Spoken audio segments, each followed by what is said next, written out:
Explorers polished up their resumes and dressed to impress for another spring career fair. Hello, I'm Justin Gick. And I'm Nick Palayo. A unique sporting arena is breaking ground in South Philly's Stadium Complex. We have all this and more coming up on LTV News, where the action never stops.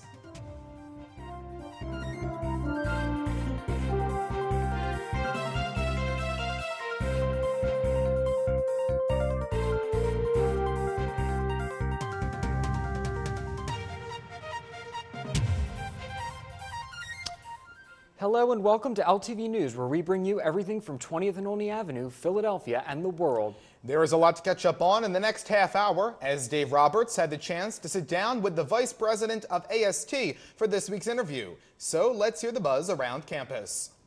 The spring job fair was held in the Tom Golo Arena on March 28th, giving students the opportunity to network with employers and learn about careers offered in the area. While networking was the primary purpose for attending, the fair also had photo shoots available for students to receive professional headshots for their LinkedIn profiles. With numerous companies, businesses, and organizations in attendance, students had a wide array of careers to consider for future employment or internships.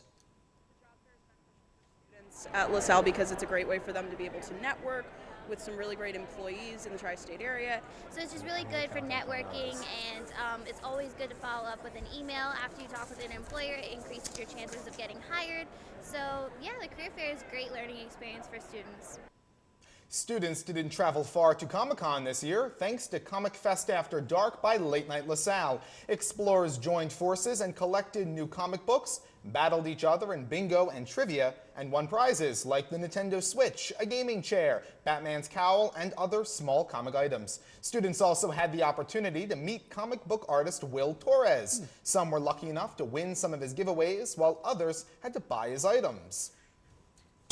Another great Late Night LaSalle event. Yeah, sounds like it. Yeah, didn't get a chance to go, but I saw all over social media that this was a big hit with students, and maybe next year we'll check it out. Yeah, we'll have to. Definitely. Well, on Tuesday, April 2nd, LaSalle hosted its annual Take Back the Night event on the Hanson Quad in order to recognize Campus Sexual Assault Awareness Month. The event included an open forum for survivors to share their stories, a candlelight vigil, and a march around campus. The event was sponsored by the Sexual Assault and Violence and Advocacy Group and the Save Center. LaSalle has recently announced a partnership with MediaWise, a project that provides teenage students with the tools to separate fact from fiction online. Funded by Google.org and led by the Poynter Institute, the university's partnership is part of MediaWise's goal of teaching fact-checking and critical thinking skills to 1 million teenagers by the year 2020. As part of the partnership, LaSalle will be hosting a number of interactive training sessions. The first is scheduled for the university's Blue and Gold Accepted Students Day on April 6th. Well, Nick, I think this is great that the university is implementing this. Of course, no time like the present. We are in what some like to consider the fake news age. Exactly. So I think as students, it's definitely important for us to learn, fact from fiction, right, and how to find those sources that are quality sources to use. And I'm glad that the university is taking that initiative and joining this project. And we are part of that, 1 million goal. Yes. Well, explorers are coming together and standing up against violence. Dave Roberts had the opportunity to sit down with the Vice President of AST, Grace Turbett, to talk about their work with the Women Against Abuse organization. Check it out.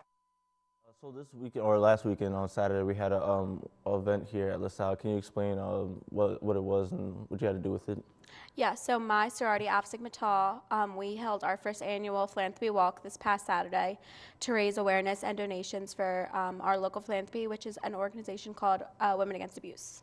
So what is this organization about exactly? So Women Against Abuse is an organization in Philadelphia that offers services and assistance to domestic violence victims. So right now, they only offer services to women, but they are striving to be able to offer services to men and people who also don't identify with a certain gender. So they're right now they currently just offer services to women who are suffering from domestic violence, but in the near future it'll be all domestic violence victims. How come your sorority picked this organization specifically? So Alpha Sigma Tau partnered with Women Against Abuse like 4 years ago because our national sororities philanthropy is Women's Wellness Initiative, which just tries to provide like empowerment in women and throughout all communities all over the United States. So through this, we branched off of that to pick a local philanthropy. And I know for me, Women Against Abuse is huge because no one wakes up one morning and says, I'm going to be a victim of domestic violence. You never know when you could be in that position. So that's why I know Women Against Abuse touches me personally, but it's huge for my entire sorority as well. This weekend or last weekend you had a walk, and can you just tell us exactly what happened with everything that went? Yeah, so we got like 5 sponsors to sponsor our walk, and we were able to have like 104 registrants. So we had people sign up to register to walk. So the walk was just around campus. Before the walk started, we actually had a representative from Women Against Abuse named Steve, who came out just to kind of explain the mission of the organization and what they really do. And then we walked around campus, and not only was the walk to raise donations, but also to raise awareness, because domestic violence isn't always, brought to the surface, and it's something that people hurt really badly from, but it's not expressed. So it was kind of for us to stand with survivors and victims and just know that we support this cause. I remember actually like walking past the field that day and seeing a lot of people out there and just, having all that support. How did that feel to see all those people come out, including since this was like we talked about before, this is really like the first time that this has happened here. Yeah. So I was like a nervous wreck all day that it was going to be my sorority only, but we had a lot of parents, a lot of people from other organizations too, not only Greek Life, but people from like SGA and just a really good turnout for the first year, which I was really excited about, because I think when you are a domestic violence victim, you feel alone, and to be able to just, be walking past the field and see that so many people support what you're going through is huge. So I know you're a junior. How do you feel this will, I know this is big for the first time. How do you think it's going to happen down the line in the future with, just next year, and just like even when you leave, when you pass it down to the next vice president and all the other women in sorority? So this year we were able to raise $4,385 for domestic violence victims, and next year I would love to double it. We were really excited that that's what we were able to do for our first year, and I think with more resources and more experience for the next year, we can expect to double that.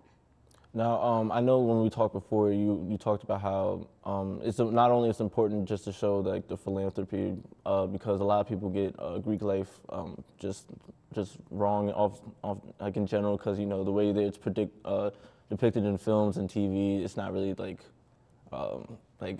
not all party, and like there's a lot more to it. So how do you feel with this event? How do you feel this really shows your sorority in a different light?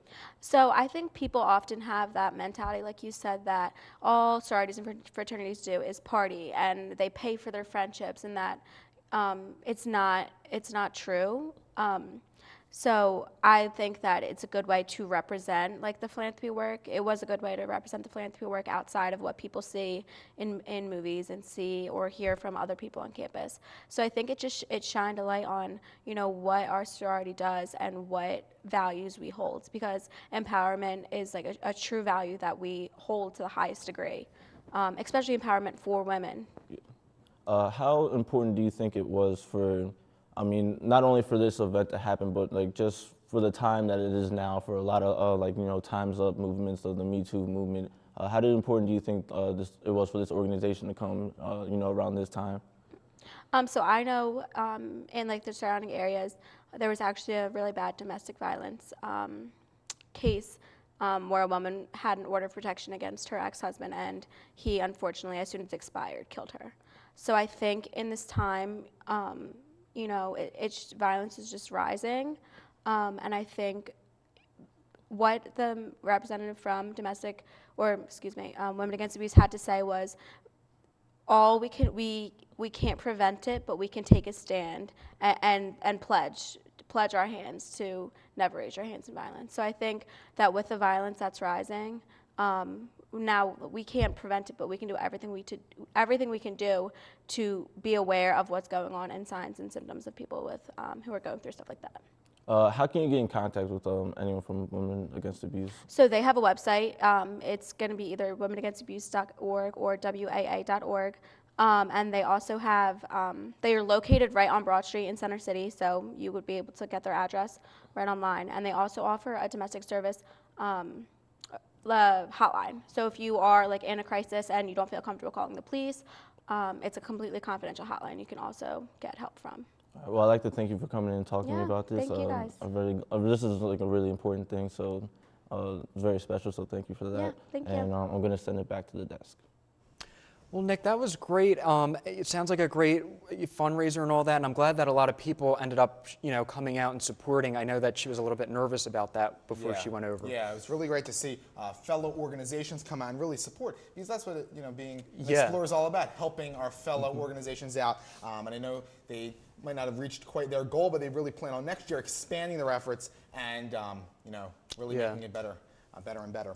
Well, it's time for our first break, but coming up, we will check in on our fellow Big Five Broad Street rival and the state of their most recent health crisis. Stay tuned.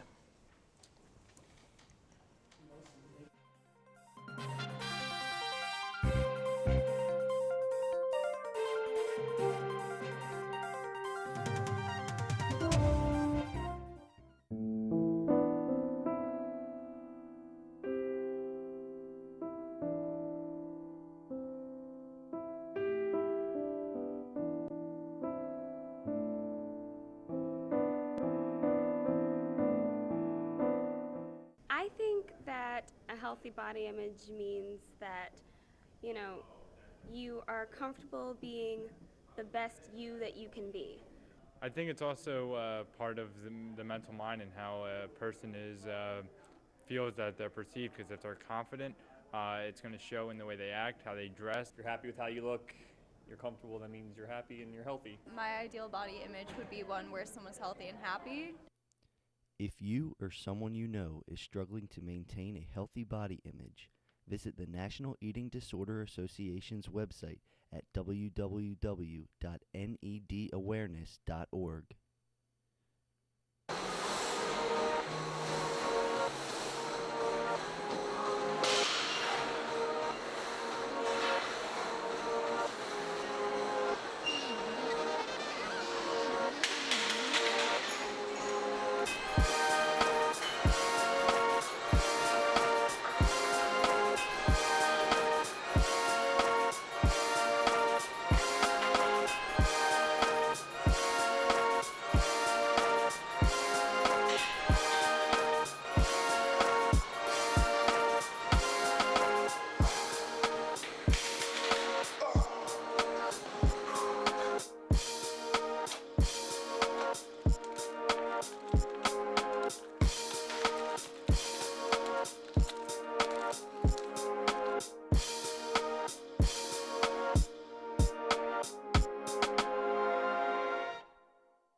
Welcome back to LTV News. In response to the 108 reported cases of mumps on Temple's campus, the university has opened up 2 clinics to offer mumps, measles, and rubella or MR vaccinations free of charge for Temple students and staff.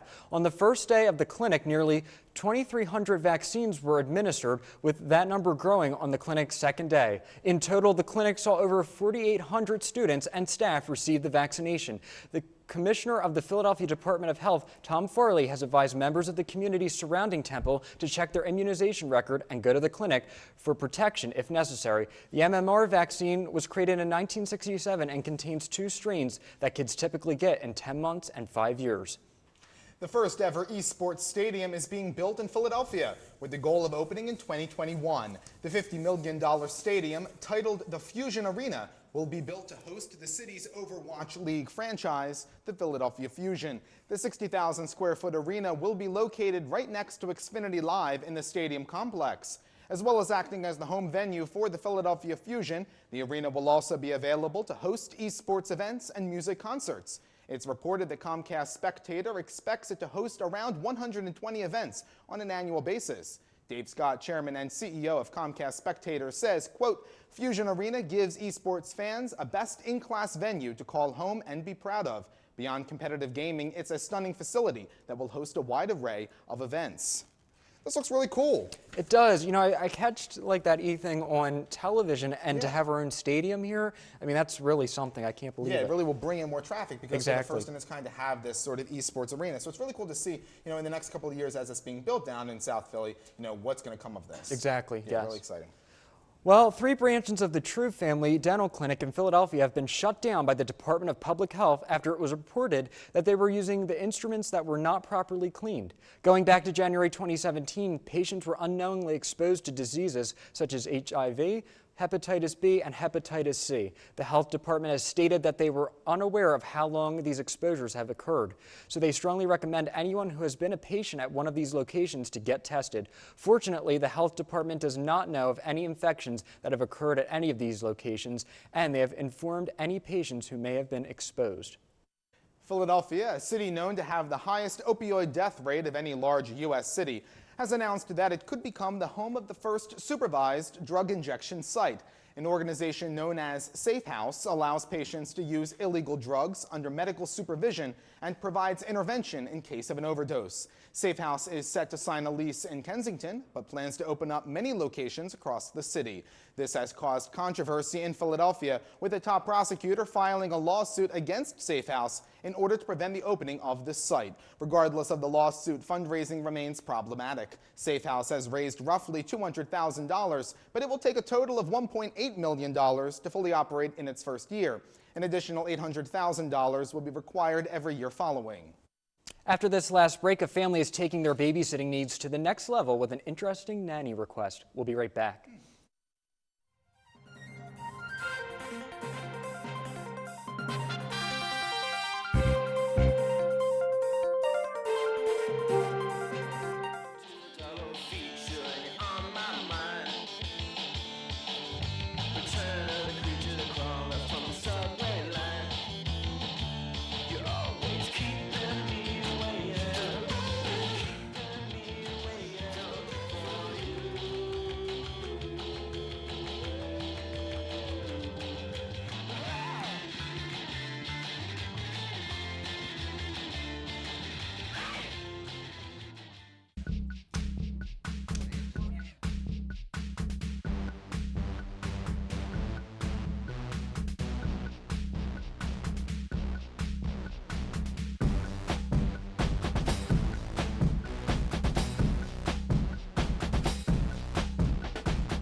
Lost to an egg.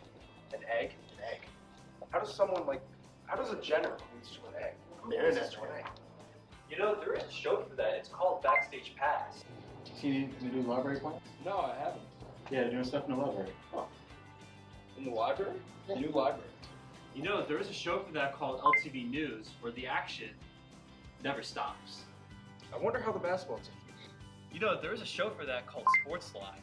So are you a Carson Wentz or Nick Foles guy? More of a Nate Sudfeld team. Oh, really? Interesting. Wonder where we can hear about Philly sports. You know, there's a show for that called Sports Talk Philadelphia. You like Family Feud? Yeah.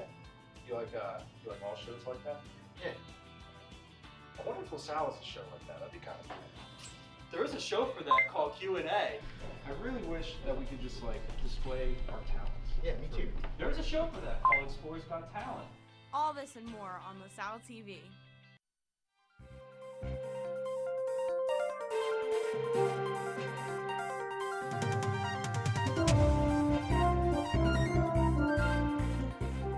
Welcome back. Paper receipts may be on the way out in California soon. A newly proposed bill would require stores and restaurants that make more than $1 million a year to send customers electronic receipts unless they specifically request a paper one. This bill is being modeled after the new state regulation that had a similar system for paper versus plastic straws. The Assembly Bill 161 is being proposed by the San Francisco representative in the California State Assembly, Phil Ting. The bill would give companies until 2022 to adapt to the new regulation. Those who do not offer electronic receipts by the cutoff will be fined $25 per day until the system has been adjusted. The bill passed its first vote at the California Assembly meeting last week and is moving forward to be cleared by another vote soon. In South Jersey, 46-year-old Stephen Kaczorowski pleaded guilty to defrauding the U.S. Postal Service out of $1.5 million. Kaczorowski was the manager at a bulk mailing company. With the help of the company owner, Anthony Bacallo, they would alter USPS forms and bill all of their clients as if their postage was paid for. Bacallo pleaded guilty to a year but passed away before being sentenced. Kaczorowski has been faced with 20 years in prison and $250,000 fine. He has also agreed to pay back the full $1.5 million as part of a plea deal. On Friday, March 21st, Special Counsel Robert Mueller completed his report regarding alleged Russian interference in the 2016 presidential election. The entire report was delivered to Attorney General William Barr, who wrote a letter to Congress summarizing the findings of the special counsel. The letter stated that the special counsel did not find any evidence of collusion between the Trump campaign and the Russian government. No further indictments were recommended. President Trump commended Mueller and his team for their work, while the Democrats in the House of Representatives continue to push for the release of the entire report. Apple has announced new services that they will be offering soon. The tech giants first announced that they are creating their own streaming service where subscribers will have access to Apple's original content as well as some of your favorite cable and premium channels like HBO. The service will be called Apple TV Plus. Apple will also have a partnership with Goldman Sachs to provide a new credit card service. This service plays directly off of the success of the Apple Wallet app and will give its users a pretty standard 2% cash back on purchases and 3% cash back on purchases directly from Apple. Nick, Apple is always coming up with, brand new things. I mean, they keep getting expensive, too. Exactly. I'm curious to see how this streaming service will compete with already existing streaming services. And then Disney and others have started to announce streaming services. Right. So we're really curious moving forward. Breaking Grounds has a latte great menu items with their freshly made coffee and teas, along with great career opportunities. Callie Montana has the story. Check it out. Breaking Grounds coffee shop is brewing up more than just coffee. They are knocking down barriers and employing adults with developmental disabilities. We need to be inclusive and diverse so that we can all grow together. Here at Breaking Grounds Coffee, more than 75% of the employees have a developmental disability. Everybody needs a purpose and a reason to get up and get out of bed and, to feel needed and wanted. And, that's so lacking for adults with developmental disabilities in the community. Lauren is a current employee who has been with the coffee shop since the very beginning. Finally, someone looks at me for me and what I'm capable of doing instead of just assuming what I can't do. Lauren wasn't always this confident in the working field. It took her quite some time to get used to the hands-on experience, as well as the constant interaction with the customers. Be able to do your job without having someone look over your shoulder and think that you're not doing a good job, it makes you feel way more confident going to work every single day. It makes you happy to work every single day. Breaking Grounds thrives off two key components. Those are serving coffee with a smile and, most importantly, providing an accepting environment for customers and employees. Callie Montana, LTV News. Justin, I'm really glad that Callie was able to capture the Breaking Ground story and what they're doing there. I think it's a really great. Yeah, it looks really nice. And, I like that they're doing this and implementing this. And it looks like, their beverages and all are really good, too. Yeah, and I think that we just celebrated National Autism Day a couple of days ago. Right. And I think this is really timely, really bringing to the fore, the contributions of those with special needs. And Breaking Grounds is allowing those who have special needs these opportunities, which is really fantastic. Right, absolutely. So now to wrap up our show, we will transition into our segment, hashtag What's Trending. Justin, take it away. All right, well, a family from England is on a search to hire a nanny who would be willing to dress up as a Disney princess while on the job. The parents of two 5-year-old twin girls are looking for someone to dress as a Disney princess every day and watch their daughters while participating in Disney-related activities such as baking, singing, and cooking dinner. The family believes that having a nanny dressed as their daughter's favorite princesses will teach them Disney princess values such as determination, compassion, fearlessness, and ambition. This is a $53,000 a year paying job, and the family is looking for someone who can commit to the character to make a fun environment in the home while also being the disciplinarian when needed. Well, Nick, I hope they find who they're looking for. I mean, there's a lot of things that need to go into finding an exact person for this. My question for you is, would you pay $53,000 a year for a nanny for your kids? No, I don't think so, not for this. This is crazy. It is. But to all those who are out there looking for a job, either this summer or in the future, check this out. Yeah. $53,000 a year. That's crazy. It is. Next up, we have the story of two golden retrievers, which has been trending on social media. Charlie the dog lost his vision from glaucoma, so his family came up with a unique solution. Charlie's owners, Chelsea and Adam Stipe, brought a 4-month-old golden retriever named Maverick to work as Charlie's seeing eye puppy. The two have become fast friends as Maverick helps Charlie with walking, eating, and playing. The Stipe family recently created an Instagram page to document Maverick and Charlie's adventures and has nearly 200,000 followers. You can follow Charlie and Maverick on Instagram at Charlie and Mav.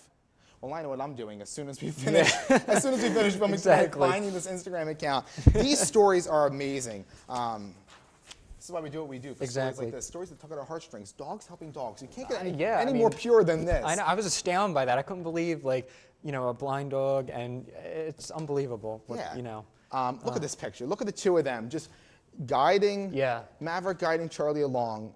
This is just compassion. I mean, a lot of work probably to go into Yeah, and it's a creative solution to allow Charlie to continue living his life, which is fantastic. Yep. Well, that just about does it for this episode, but be sure to find us on the web as well as the rest of LaSalle TV on our Facebook page. We love to hear your thoughts, so tweet at us using our Twitter handle and start the conversation. Missed the scoop and want to see it? You can find episodes on YouTube on our LaSalle TV Philly page.